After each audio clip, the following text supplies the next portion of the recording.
A'udzubillahi minasyaitonirrajim. Bismillahirrahmanirrahim. Alhamdulillahirabbil alamin wa bihi nasta'inu ala umuri dunya waddin. Wassalatu wassalamu ala asyrofil anbiya'i wal mursalin wa ala alihi wa ashabihi ajma'in. Asyhadu an la ilaha illallah wahdahu la syarikalah wa asyhadu anna Muhammadan abduhu la nabiyya ba'dah. Rabbi shrahli sadri wa yassirli amri wahlul 'uqdatam min lisani yafqahu qawli, amma ba'd. Ibu-ibu yang saya hormati, perkenankanlah kami pada kesempatan ini mau menyampaikan kultum dengan judul Jangan Meninggalkan Generasi yang Lemah. Wal yahsal ladzina law taraku min khalfihim dzurriyyatan dhi'afan khafu 'alaihim wal yattaqullaha wal yaqulu qawlan sadida. Artinya, dan hendaklah takut kepada Allah orang-orang yang sekiranya mereka meninggalkan keturunan yang lemah di belakang mereka, yang mereka khawatir terhadap kesejahteraannya. Oleh sebab itu, hendaklah mereka bertakwa kepada Allah dan hendaklah mereka berbicara dengan tutur kata yang benar. Quran Surat An-Nisa ayat 9. Imam Nawawi mengatakan bahwa kelemahan yang dimaksud dalam ayat tersebut adalah lemah dalam masalah akidah, lemah dalam urusan ibadah, lemah secara intelektual, dan lemah dalam bidang ekonomi.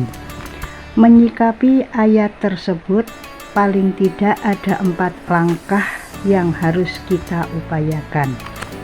Langkah yang pertama, jangan biarkan anak kita menjadi generasi yang lemah dalam akidah. Hari ini atau masa kini, di antara tantangan berat kita adalah perkembangan teknologi dan informasi yang dengannya manusia seolah-olah hidup tanpa jarak. Segala informasi yang baik maupun yang buruk atau yang negatif bisa diakses setiap saat melalui HP yang kita miliki. Oleh karenanya, jangan sampai perkembangan teknologi ini membuat anak kita menjadi generasi yang lemah dalam masalah ibadah. Penanaman dan penguatan akidah harus menjadi perhatian utama kita.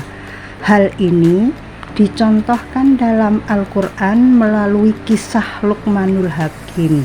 Dalam Al-Quran surat Luqman ayat 13, ketika Luqman menasihati anaknya dengan berkata, "Ya bunayya la tusyrik billah, inna syirka la zulmun adzim." Yang artinya, wahai anakku, janganlah kamu menyekutukan Allah. Sesungguhnya menyekutukan Allah atau syirik benar-benar kezaliman yang amat besar. Quran Surat Luqman ayat 13. Demikian juga Nabi Yakub alaihissalam. Saat sebelum meninggal, beliau juga telah memastikan bahwa anak-anaknya kelak tetap berada pada akidah yang benar. Dengan bertanya kepada mereka, "Wahai anakku, apa yang akan kalian sembah setelah aku meninggal?" Dengan tegas anak-anaknya menjawab, "Kami akan menyembah Tuhanmu dan Tuhan nenek moyangmu, yaitu Tuhannya Ibrahim, Ismail, dan Ishak, Tuhan yang Maha Esa." Quran Surat Al-Baqarah ayat 133. Kisah Luqmanul Hakim dan Nabi Yakub ini menggambarkan kepada kepedulian orang tua terhadap anaknya untuk tidak meninggalkan keturunan mereka menjadi generasi yang lemah dalam akidah. Langkah yang kedua, jangan biarkan anak kita menjadi generasi yang lemah dalam beribadah. Oleh karenanya, pembiasaan melakukan ibadah penting dilakukan sejak usia anak-anak agar tumbuh kesadaran untuk terbiasa melaksanakan ibadah baik yang wajib maupun yang sunnah.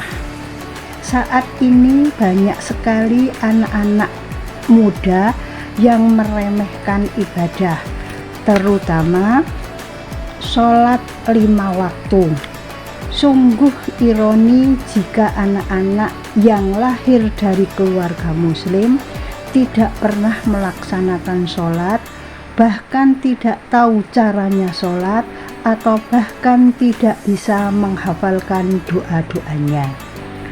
Hari ini fenomena anak muda meninggalkan sholat sudah menjadi lumrah, bahkan dianggap hal biasa, padahal Allah telah mengingatkan dalam surat Maryam ayat 59 yang artinya, kemudian datanglah setelah mereka pengganti yang mengabaikan sholat dan mengikuti keinginan yang mereka kelak akan tersesat.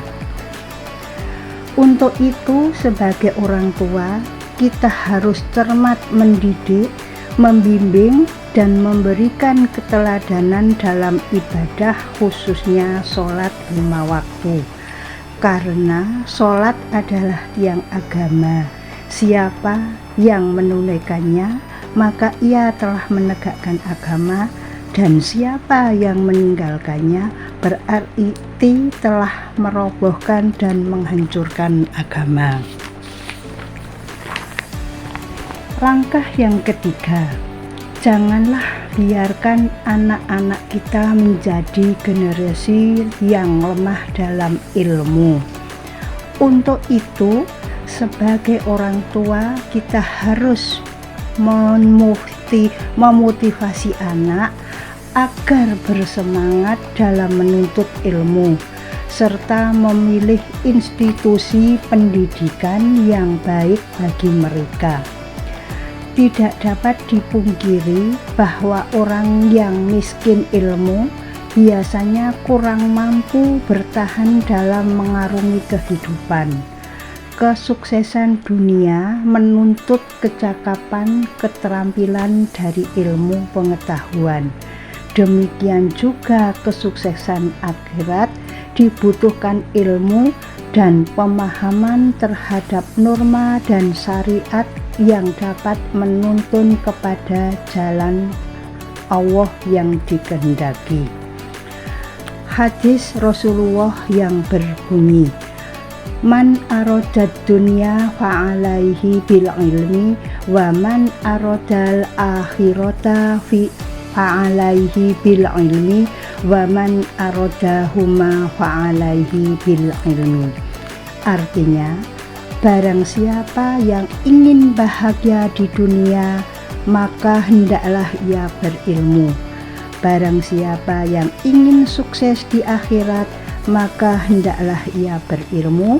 Dan barang siapa yang ingin sukses bahagia di dunia dan di akhirat, hendaklah ia berilmu. Langkah yang keempat, jangan biarkan anak-anak kita menjadi generasi yang lemah dalam bidang ekonomi, mengingat keturunan dalam kondisi berkecukupan lebih baik daripada meninggalkan mereka dalam kondisi kekurangan.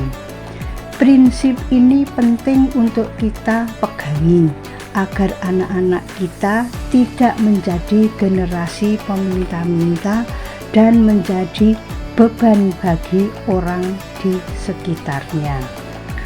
Suatu ketika Rasulullah Shallallahu Alaihi Wasallam masuk ke rumah Sa'ad bin Abi Waqqas radhiyallahu anhu untuk menjenguk ketika ia sakit.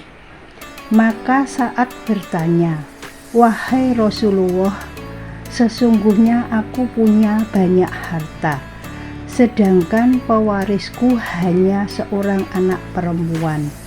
Maka bolehlah aku mensedekahkan 2/3 dari hartaku?" Rasulullah menjawab, "Tidak boleh." Saat kemudian bertanya lagi, "Bagaimana kalau separuhnya?" Rasulullah SAW menjawab, "Jangan." Saat kemudian bertanya lagi, "Bagaimana kalau sepertiganya?" Rasulullah menjawab, "Sepertiga itu sudah cukup banyak."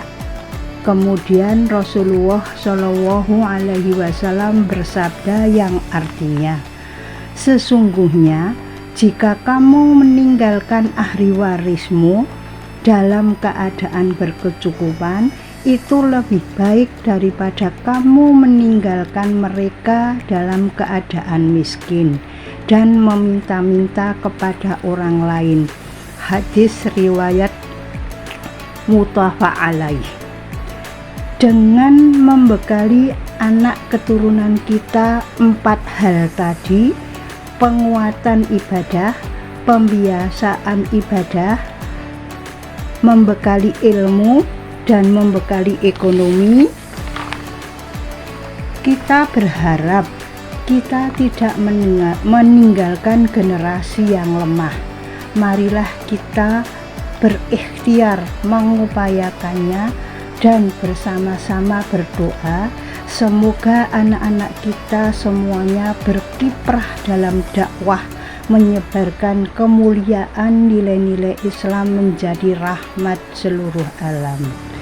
Demikian ibu-ibu yang bisa saya sampaikan, semoga bermanfaat bagi kita semuanya. Wabillahi taufik wal hidayah. Wassalamualaikum warahmatullahi wabarakatuh.